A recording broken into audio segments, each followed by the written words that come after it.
It's been 6 months since I got my hands on this MT-09, a bike that's a bit of a beast, but one I knew that would keep me hooked for a long time.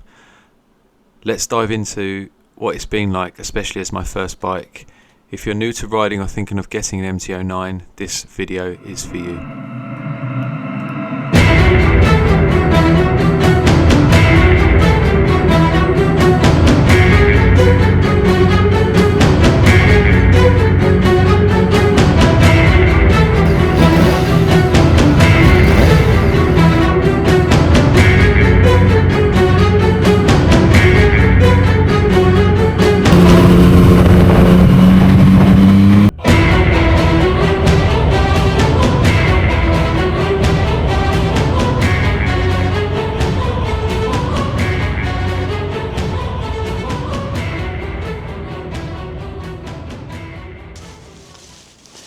This is my 6-month review of my 2013 Yamaha MT-09, including pros and some cons.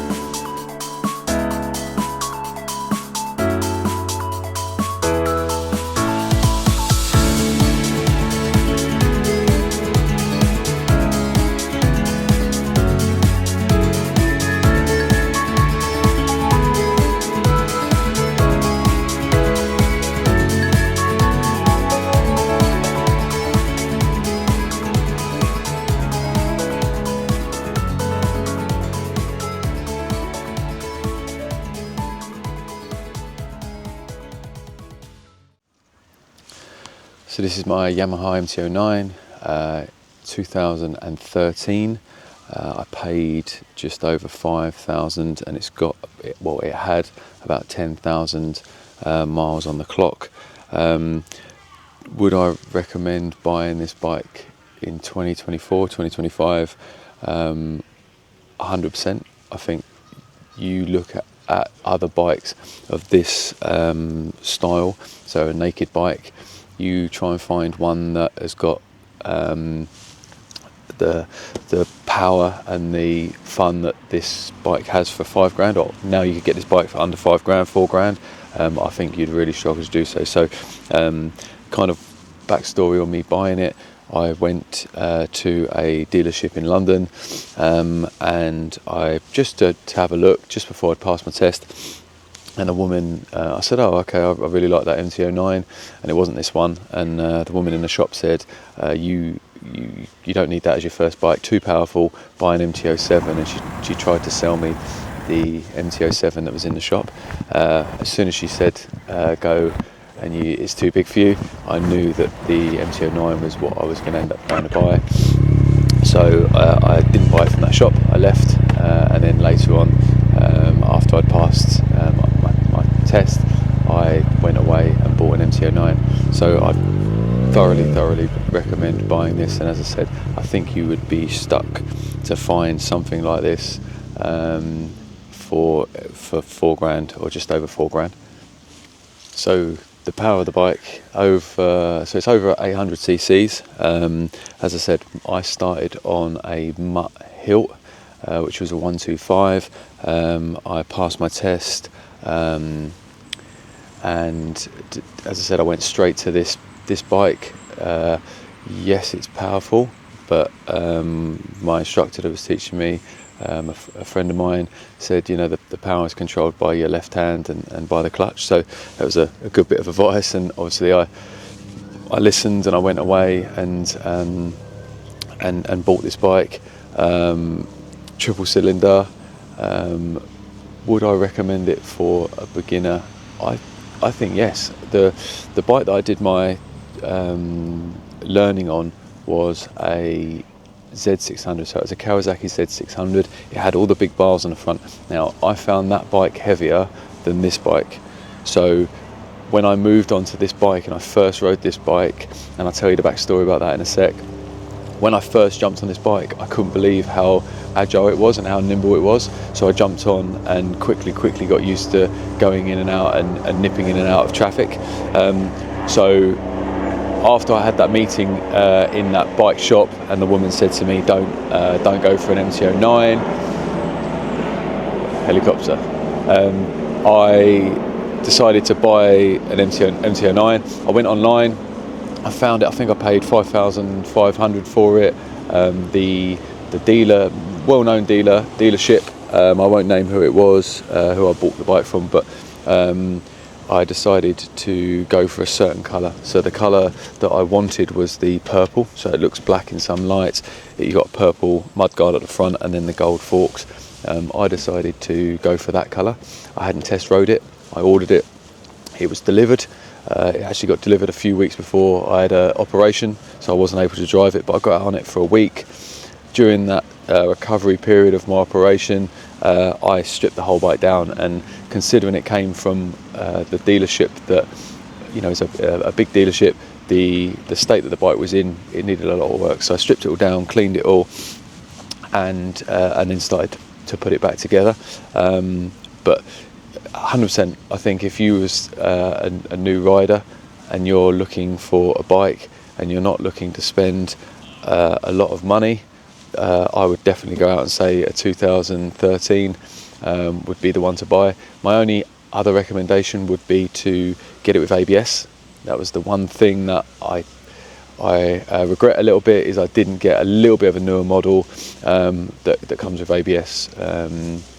That's just a side tip. But yeah, for the money, you're not going to find something as fast, nimble, reliable as this bike, I don't think. So just looking at some of the things that I did to the bike. So as I said, when I received the bike, it wasn't in great condition. So it needed brake pads.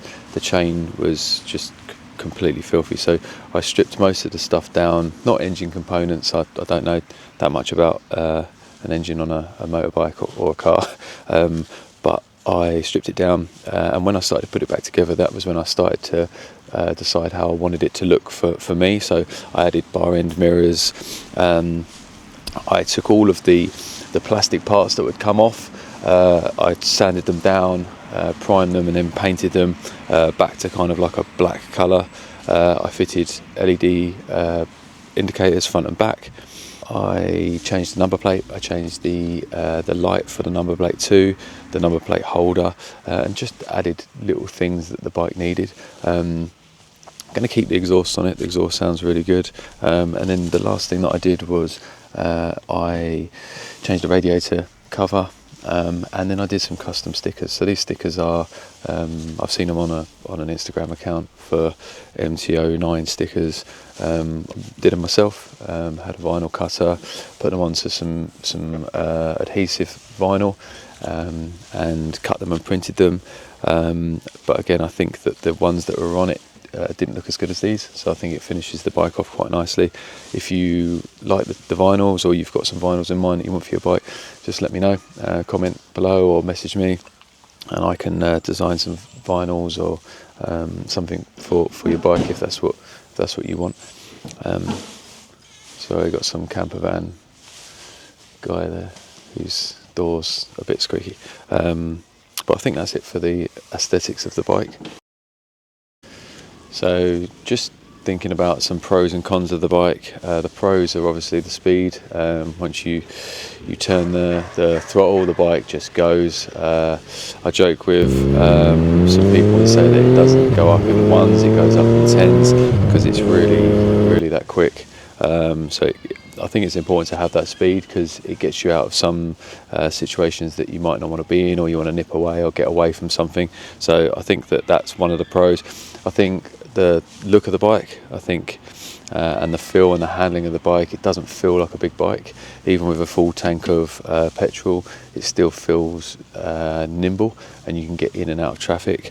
So I think there's the price, I think, is the big thing for me. Is the price of this bike was just over 5,000. Now you could pick this bike up for probably 4.5. Insurance for the year, because it's an older bike, again, the insurance premium on it for the year goes down too. So I think another massive pro on it is the price of the bike. And yes, it's got a number plate that says 63 on the back, but other than that, you wouldn't necessarily know. You look at the new 2024 MT-09, which I looked at, the the other day, and yeah, you get all of the new latest features, but I think for the price, again, I think it's a huge pro. The cons, for me, I don't think there is too many cons for this bike. I think the gears are quite clunky.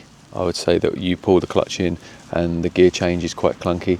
I think that is more the bike, or this bike, rather than the model, or the the MT-09 model. But for this bike, that is the case. But I think other than that, I don't think there's too many cons for this bike. So after having this bike for 6 months, would I, or am I looking for something new? I don't think that I'll sell this bike anytime soon. I do think I'll be buying a new bike. I want to buy some sort of adventure bike, or a bike where I can take it off-road a little bit, or away from the roads, and then with the view to maybe doing some travelling, some visiting of other countries and things like that. So that's what I've got planned, and that's what my plan is for 2025.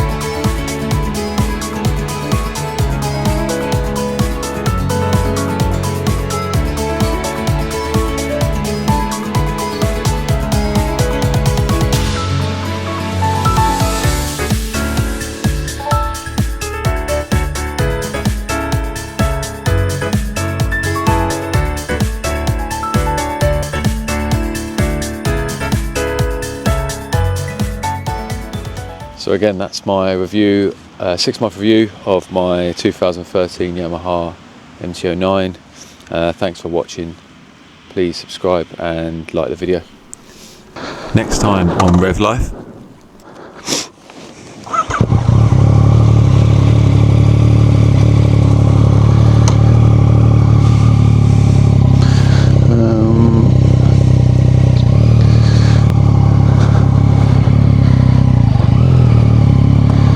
Stuck in the mud.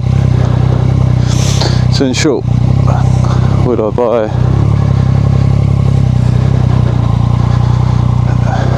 an MT-09?